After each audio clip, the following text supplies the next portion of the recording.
Bonjour, bonjour. Vous allez bien? Moi aussi, je vais bien. J'étais à ce beach camp. Vous avez vu les vidéos. C'était encore incroyable. J'ai eu la chance de cette semaine de pouvoir être participant, de rien devoir gérer, de ne pas devoir prêcher, de ne pas devoir organiser. Et ça m'a fait un peu bizarre, je vais être honnête avec vous au début. Des fois, tu as un truc qui ne se passe pas bien. Tu es là, qu'est-ce que je dois faire? Mais ça va, c'était cool, j'ai pu participer. Et j'ai vraiment été béni par ce que Dieu a fait. Et je crois que ce qui m'a particulièrement touché durant cette semaine, c'est entendre ce que Dieu a fait dans la vie des gens qui étaient à Scan. Je pense que c'est le trésor avec lequel je repars cette semaine. C'est d'avoir pu parler avec certaines personnes et découvrir en fait le chemin qu'ils ont fait avec Dieu dans leur vie.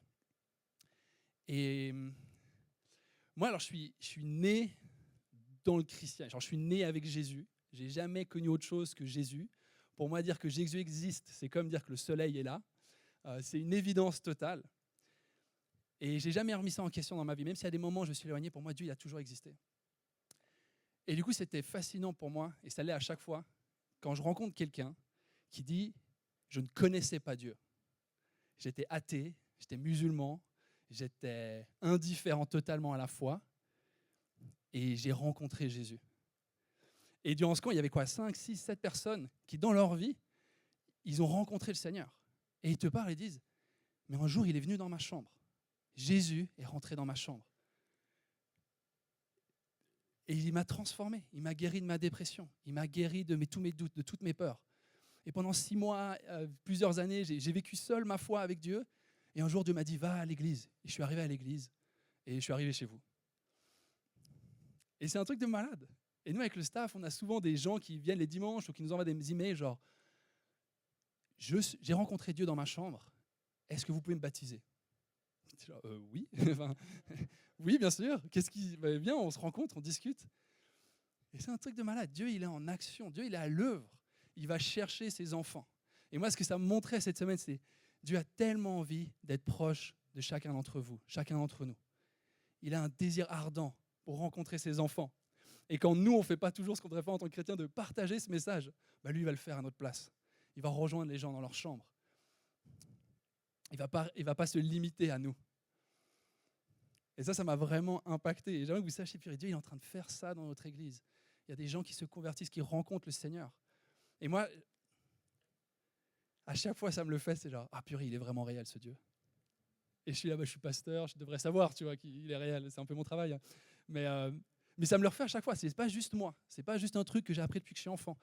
Il y a une personne qui le détestait, Dieu, et qui maintenant l'appelle Seigneur. Pourquoi? Comment c'est possible? Qu'est-ce qui s'est passé? Dis-moi, qu'est-ce que tu as vécu? J'ai eu une vision. Quelle vision? Qu'est-ce qui s'est passé? C'est incroyable. Et aujourd'hui, j'ai envie de parler de comment réussir sa vie. Comment réussir cette vie que Dieu nous a donnée. C'est ça la thématique que j'ai envie d'aborder avec vous. Et je crois que c'est une question qui est tellement importante, tellement forte, une question existentielle. Alors, quel est le but de cette vie? Est-ce qu'il y a un but?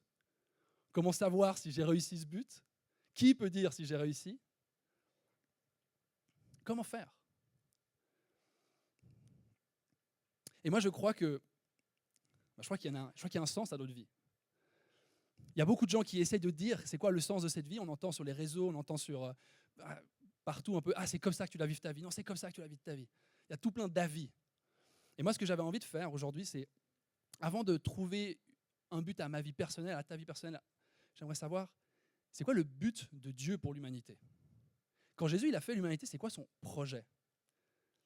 Comment est-ce que Jésus ou Dieu il peut dire j'ai réussi mon projet avec l'humanité? Pour savoir aussi nous, comment est-ce qu'on peut rejoindre ce projet de Dieu? Parce que moi, je n'ai pas envie de faire mon petit projet de vie personnel. Si Dieu il a un projet, moi j'ai envie de rejoindre son projet. Parce qu'il est sûrement meilleur que le mien. Alors je vais commencer en priant.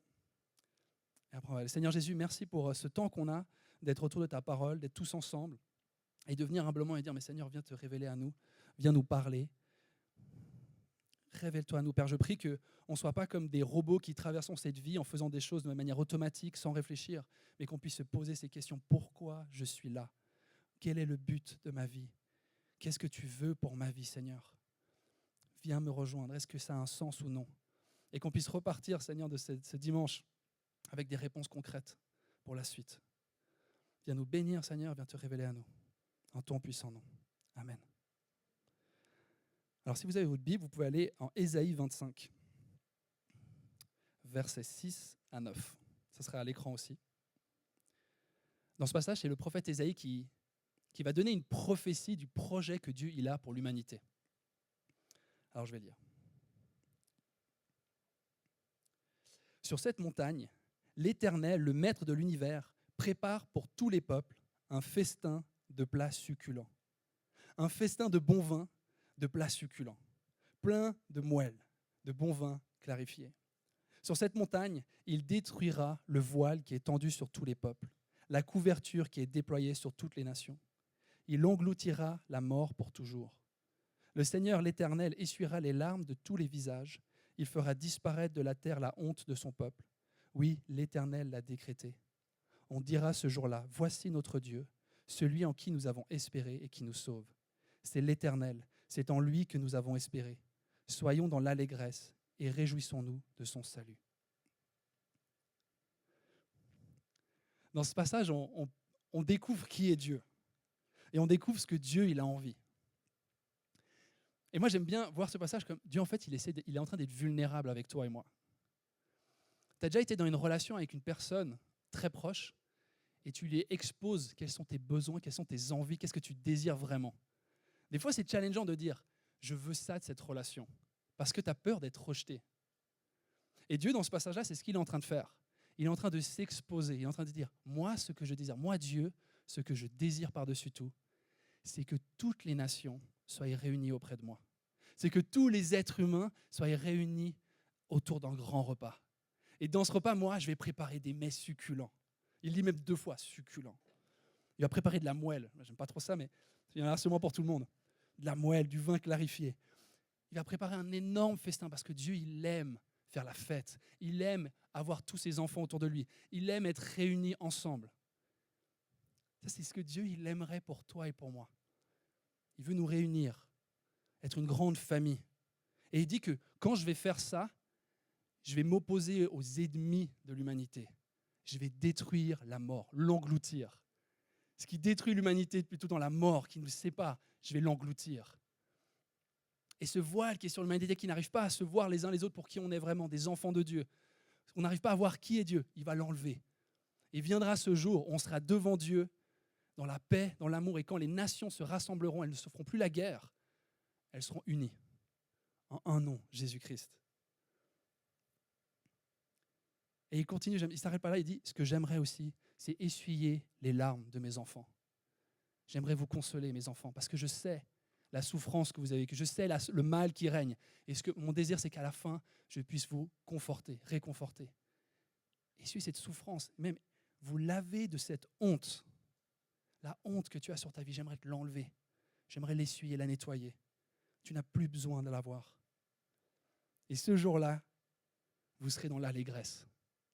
Je veux que ma famille soit dans l'allégresse, dans la joie, dans le bonheur.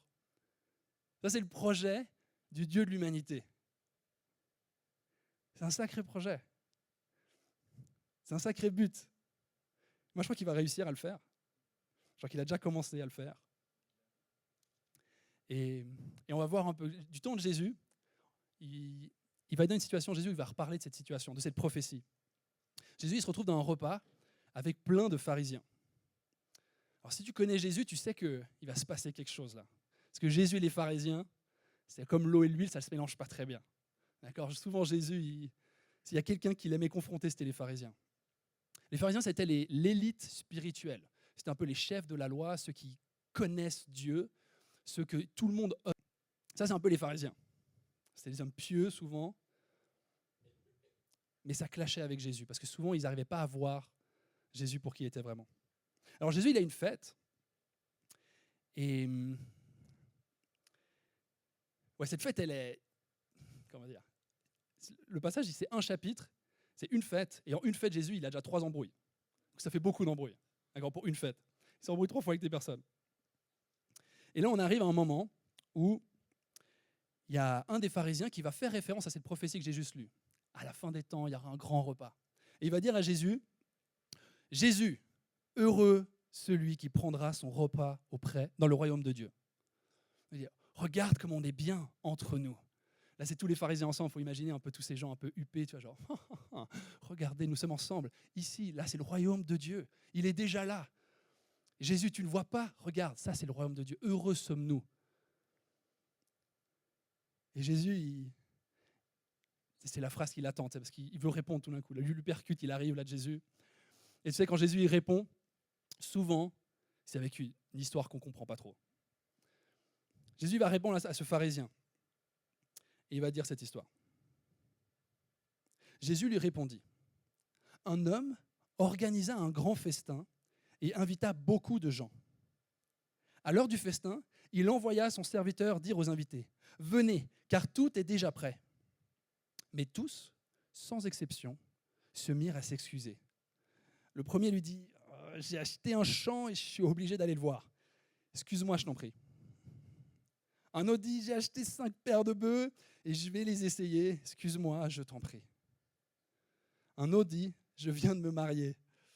C'est pourquoi je ne vais pas pouvoir venir. Je dois m'occuper de ma femme. C'est sa faute. À son retour, le serviteur rapporta ces paroles à son maître. Alors le maître de la maison se mit en colère.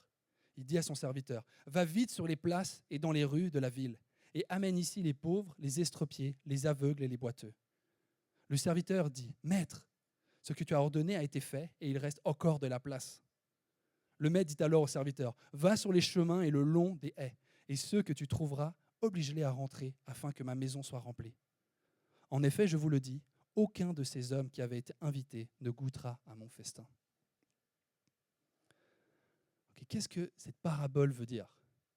Quand on lit une parabole, il ne faut pas essayer de trouver chaque petite phrase. Qu'est-ce que cette phrase veut dire? C'est un peu l'ensemble. Quel est le message que Jésus essaie de dégager à travers cette parabole?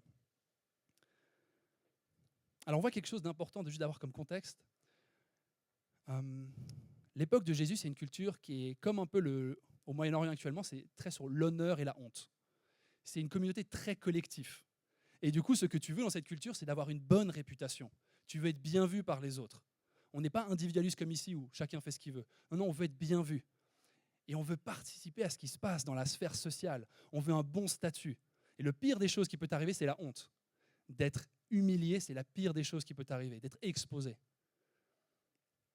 Et là, on voit du coup dans ce passage qu'il y a un roi qui invite plein de gens. Il les a invités individuellement, et ils ont tous répondu oui. Et maintenant, quand vient le moment que la fête commence, il y a tout le monde qui « ouais, excuse-moi, non, j'ai autre chose à faire. Ouais, je dois m'occuper de mon champ, je dois m'occuper de mon truc, je dois m'occuper de ma femme. Désolé, je ne viens pas. » En gros, ce qui est en train de se passer, c'est que ce roi, qui avait préparé un énorme festin pour tout le monde, il se fait humilier. Alors qu'il avait prévu ça pour eux, eux l'humilient. Et lui disent, on ne veut pas de toi. On n'a pas envie de venir, on a mieux à faire que toi. Alors qu'est-ce qu'il fait, ce roi? Il dit, vous savez quoi? Si eux ne veulent pas venir, je vais inviter tous ceux que personne ne veut inviter. Quitte à être humilié, autant inviter tous ceux aussi qui vivent l'humiliation. Et je vais les amener avec moi. Et eux, ils vont goûter à mon festin. Eux, ils auront accès à ce que eux étaient censés avoir. Mais ils vont l'avoir gratuitement, pour aucune raison, juste parce que je suis bon.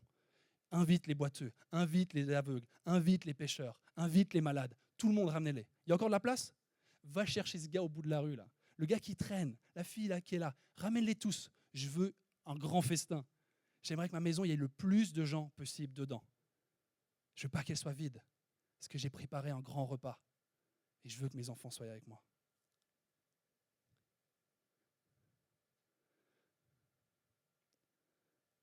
Et là, on voit de nouveau le cœur de Dieu, cette phrase. Enfin que ma maison soit remplie.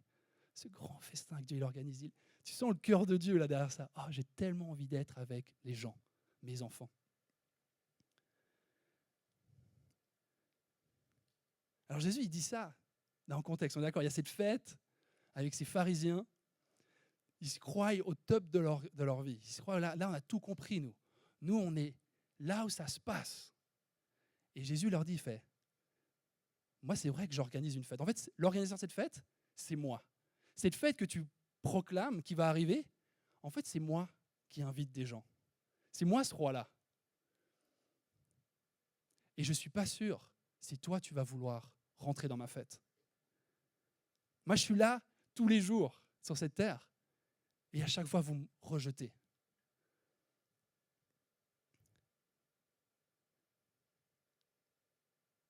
Et du coup, Jésus, il est en train de dire, mais je ne crois pas que vous avez compris cette prophétie qui arrive.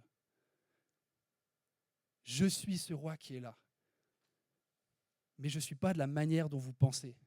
Ce festin, il a déjà commencé. Jésus, tous les jours, il était avec qui?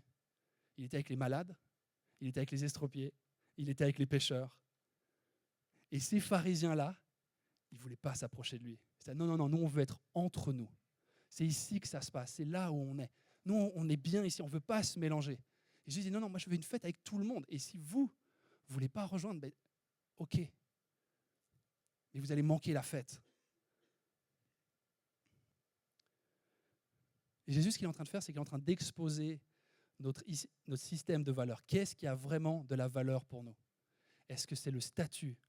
Est-ce que c'est la richesse? Est-ce que c'est la puissance? Est-ce que c'est notre réputation? Et d'ici, ces choses-là, c'est les choses qui t'intéressent. Je ne crois pas que la bonne place est auprès de moi. Ces choses-là vont t'éloigner de moi. Parce qu'en fait, moi, je fais partie de ceux qui n'ont rien.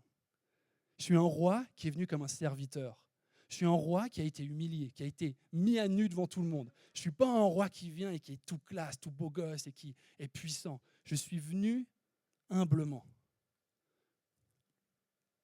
Je suis venu rejoindre les faibles. Et du coup, Jésus parle de ce repas qui arrive, ce grand repas.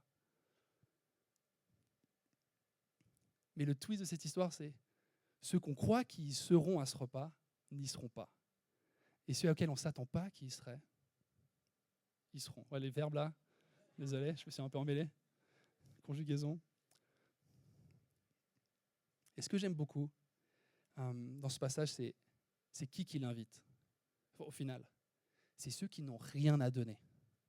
Ils n'ont rien à donner, ces gens. Un aveugle. Imaginez un aveugle dans l'ancien temps. Qu'est-ce qu'il faisait, un aveugle? Il était posé quelque part, il allait nulle part. Il allait mourir s'il se déplaçait. Il attendait, il n'avait rien à faire. Ben, lui, il a été invité. Les pécheurs, ceux que personne ne respectait, tout le monde voulait s'éloigner d'eux. Il avait quoi à donner à ce roi? Rien. Ben, lui, il a été invité. C'est ceux qui reconnaissent leur pauvreté spirituelle et physique qui pourront entrer dans le royaume de Dieu. Ceux qui croient avoir vont passer à côté. Et Jésus, il dit ça, qu'il est dur pour un riche de rentrer dans le royaume des cieux. Qu'il est dur pour un riche. Pourquoi? Parce que je n'ai pas besoin de Dieu. Mais je suis bien, moi. J'ai mon travail, j'ai ma famille, j'ai mes études, j'ai mes potes, j'ai mon argent, j'ai mon investissement, là. J'ai commencé mon 3e pilier, là. Mon avenir, il est préparé, là. C'est bon, je n'ai pas besoin. Tout dans ma vie. Ben, Jésus dit, malheureusement, ceux qui croient avoir vont perdre. Et ceux qui n'ont rien, ben, ils vont recevoir. Et ça, on l'a expérimenté avec Mabi quand on était en Afrique du Sud. Ça nous a beaucoup touchés. C'est quelquefois, on allait dans les rues pour prier pour des gens, pour prier pour ce pays, et on se baladait. Et à un moment, on a pu s'arrêter. Et comme un bon Suisse, c'était terrifiant pour moi de déranger quelqu'un dans la rue. J'étais genre, bonjour, est-ce que je peux vous parler? J'ai l'impression que j'allais mourir sur place, le fait de déranger quelqu'un. Et j'étais, ouais, bien sûr, parle. J'étais là, ok, tout se passe bien pour l'instant, je suis toujours vivant. Et du coup, on parle, et puis, je dis, ah, mais nous, on est chrétiens, et en fait, on veut prier pour les gens, est-ce que vous serez d'accord? Ah ouais. Oui, oui, prie pour moi, je suis alcoolique, j'ai envie d'arrêter, j'ai envie de donner ma vie à Jésus, mais je ne sais pas comment faire. Ok, ouais, alors, oui, alors je vais prier pour toi, alors clairement. Tu pries pour le gars, et tout d'un coup, tu en as 2 autres qui débarquent. Tu peux prier pour moi? T'es qui, toi? Genre, oui, je peux prier pour toi. Ouais, j'ai besoin, mon fils, il fait n'importe quoi, il est dans la drogue aussi, et je ne sais pas quoi faire, et j'ai besoin qu'il sorte de là, quoi. J'ai besoin de Dieu. Ouais, ok, je vais prier pour toi, ouais. Et on était quoi? D'abord, on était 2, enfin, on était un groupe de 4 pour prier, après, il y en a 2 qui sont arrivés, il y en a 2 autres qui sont arrivés. Et en fait, il y avait une telle faim dans cet endroit où tu vois que misère. Vraiment, c'était un township. Il n'y a rien.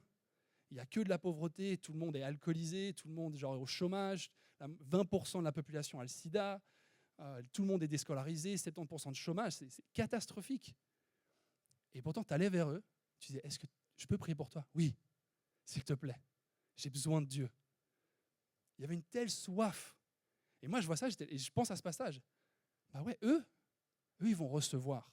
le royaume de Dieu. Pas parce qu'ils ont mérité, pas parce qu'ils ont fait quelque chose pour obtenir, pas parce qu'ils ont acheté leur place auprès de Dieu, parce qu'ils ont dit oui à l'invitation de Dieu. Et moi, ça m'a marqué parce que franchement, des fois, tu les entends parler, ils ont un regard sur l'Europe. Oh, l'Europe, oh, vous avez l'argent, vous avez l'éducation, oh, vous avez tellement de chance. Et tu es là, oh, purée, oui, mais on a tellement d'orgueil, on est tellement imbus de nous-mêmes, on est tellement satisfait, on est plein.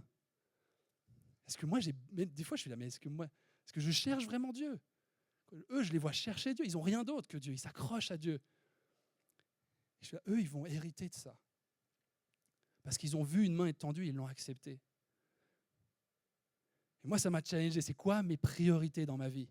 Quelles sont mes priorités quand ce message de l'évangile, c'est Dieu qui dit, tu es invité à la table du roi.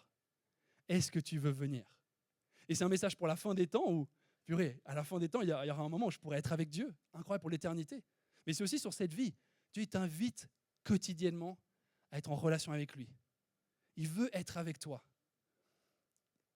Et comment réussir sa vie? Moi, je crois, du coup, en voyant ce passage, c'est réussir sa vie, c'est d'être auprès de Dieu. Si tu es auprès de Dieu, tu as réussi ta vie. Parce que tu as été créé pour être avec lui. Tu as été créé pour être en relation avec ce Dieu. Tu as été créé pour recevoir son amour et le partager. Recevoir sa nourriture, être satisfait et aller donner à manger. Tu as été créé pour être en communauté d'amour. Dieu t'invite. Dieu t'invite aujourd'hui. Et la question que j'ai pour toi qui est challengeante pour nous, c'est purée, moi je suis riche. Et Jésus il dit, purée, les riches, c'est dur pour eux d'être au royaume de Dieu. Parce qu'en fait, j'ai beaucoup de choses. Et ça me coûte beaucoup d'être prêt à lâcher tous ces trucs superficiels pour me focaliser sur Jésus. Alors, ce n'est pas dit que Dieu va me demander de vendre tout mon argent, ce n'est pas ça que je suis en train de dire. Mais Dieu il nous invite à rentrer avec lui, à le suivre. À que ce soit lui le roi de notre vie, plus moi le roi de ma propre vie. Et tu es invité à participer à cet énorme récit, cette énorme mission que Dieu a pour l'humanité, rassembler toutes les nations. Moi, j'ai envie de faire partie de ce repas. Mais ce n'est pas moi qui l'organise, c'est lui. Moi, je peux essayer d'organiser mon petit repas sur cette terre, mon petit festin, mon petit truc, mais je crois que il y aura peu de gens qui vont venir, ça va être pas très fou. Mais Dieu, son repas, je crois qu'il va être incroyable.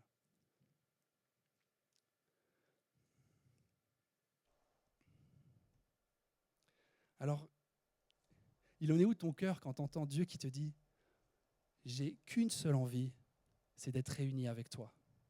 C'est de passer du temps avec toi. C'est de t'aimer. C'est de vivre une vie avec toi. » Qu'est-ce qui se passe en toi? Est-ce que tu as des excuses? Est-ce que tu es là « Non, j'ai mieux à faire. Excuse-moi, je m'occupais. Ah non, je ne suis pas prêt. » Et des fois, ça va être de l'orgueil qui va nous résister, qui va nous faire... Et moi, je vais être honnête avec toi. Moi, souvent, je sens cette invitation tous les jours de Dieu en mode « Passe du temps avec moi. » Je dis « Ouais. Oui, Dieu. Attends, je dois juste m'occuper de l'église.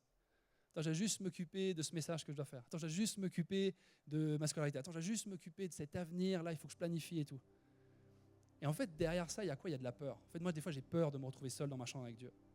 Je vais être honnête avec toi. Des fois, j'ai peur. Des fois, j'ai super temps avec Dieu. Des fois, j'ai aussi un peu peur. Parce qu'en fait, Dieu, c'est tellement une lumière qui brille. Et quand tu es dans sa présence, tu es exposé. Tu es exposé. D'un coup, il y a toutes tes faiblesses, tous tes manquements, tout ce que tu as fait, toutes les pensées que tu as toujours eues, que tu n'as jamais eues, elles sont exposées. Et moi, j'ai pas envie qu'ils voient ça. Je me sens nul. Je me sens pas assez. Et du coup, je fuis Dieu. Parce que j'oublie qui il est. J'oublie qu'en fait, il dit ça. Non, mais Cédric, tout le monde est invité. Même les boiteux, même les infirmes, même ceux qui n'ont rien de rien, ils sont invités. Donc toi aussi.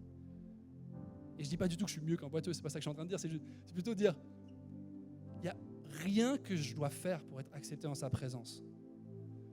Il dit, laisse-moi te rencontrer, mon enfant. Laisse-moi t'aimer. Laisse-moi te laver. Et ça, c'est là où moi j'en suis actuellement.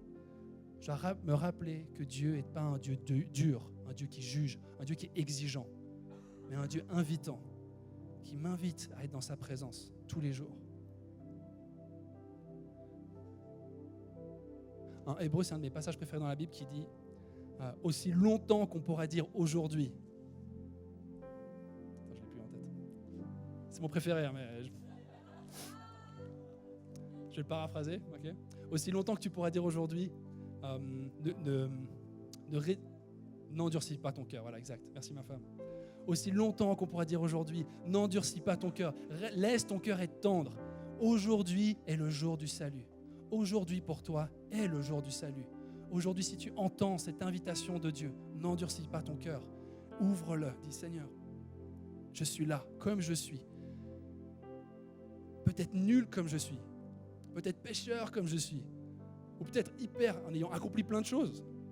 Mais je viens avec cette humilité de dire merci de m'avoir invité à ta fête pour aucune raison autre que tu m'aimes. Alors j'accepte.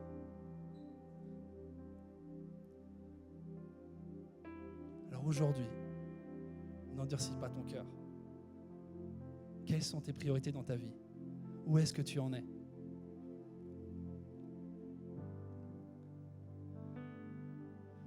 En venant sur terre, Jésus nous a dit « Je suis venu amener le royaume de Dieu ». Le royaume de Dieu est à portée de main. Ce n'est pas juste une fête qui arrive. On peut se dire « Ah purée, il y a l'enfer, il y a le paradis qui arrive, je veux être au paradis, je veux être auprès de Dieu ». Mais ce n'est pas ça la bonne image. La bonne image, c'est Dieu qui dit « Je suis la vie éternelle ». Si tu es auprès de moi, tu as la vie éternelle. Être auprès de moi, c'est ça le paradis. Et ça peut déjà commencer aujourd'hui pour toi. Aujourd'hui, tu peux goûter à la vie éternelle. Aujourd'hui, tu peux goûter à ce festin. Aujourd'hui, tu peux participer à cet amour de Dieu. Et Dieu nous a donné une action qu'on peut faire, c'est la communion. Il nous a donné un repas à manger tous ensemble. Et il nous dit, celui qui mangera de mon pain, c'est vraiment de la nourriture, il n'aura plus jamais faim. Et celui qui boira de mon sang, c'est vraiment une boisson, tu n'auras plus jamais soif. Et ça, c'est le signe ultime que Dieu t'a donné pour dire « Je suis pour toi et je ne suis pas contre toi. Regarde, j'ai été prêt à donner ma vie pour toi. J'ai été prêt à donner mon sang pour te laver de toutes tes fautes. Il n'y a plus rien qui t'élimine. Il n'y a plus rien qui te disqualifie. J'ai tout payé pour toi, pour que tu puisses être avec moi. Alors mange ce repas que j'ai pour toi. » Seigneur Jésus, merci parce que tu as un merveilleux projet pour l'humanité. Et ce projet, il est bien plus grand que tout ce que je pourrais faire avec ma propre vie. Ton royaume est bien plus grand et merveilleux que mon petit royaume à moi. Et je prie, Seigneur, qu'on puisse tous ensemble rejoindre ce que tu es en train de faire et participer, partager cet amour, partager cette vie, partager ce pardon qui n'a plus besoin d'avoir honte de rien. Seigneur, viens nous laver, viens nous bénir. Tu connais les situations de chaque personne qui est dans cette salle. Il y a de la souffrance, il y a de la peur, il y a de la haine, il y a de l'incertitude. Il y a de la joie.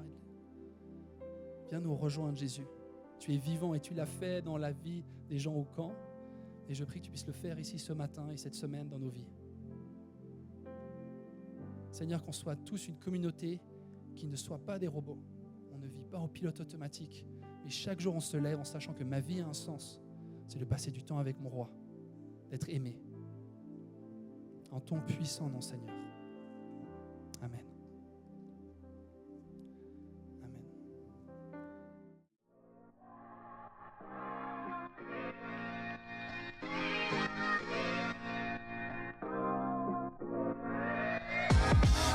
Amen.